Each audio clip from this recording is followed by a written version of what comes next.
In the race for smarter, greener cities, your lighting system needs more than just bulbs, it needs brains.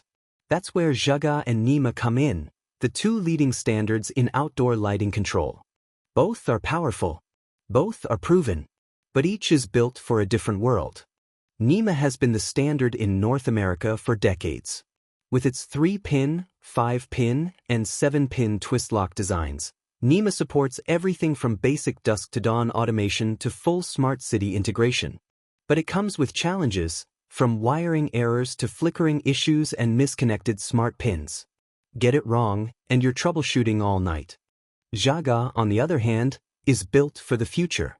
It's compact, standardized under Book 18, and optimized for smart LED fixtures. It's the system of choice for smart lighting in parks, building facades, and dense cityscapes.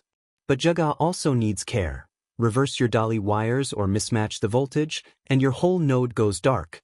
So which is better? NEMA is perfect for traditional infrastructure. Rugged, versatile, widely adopted in the US. Zhaga is made for tomorrow.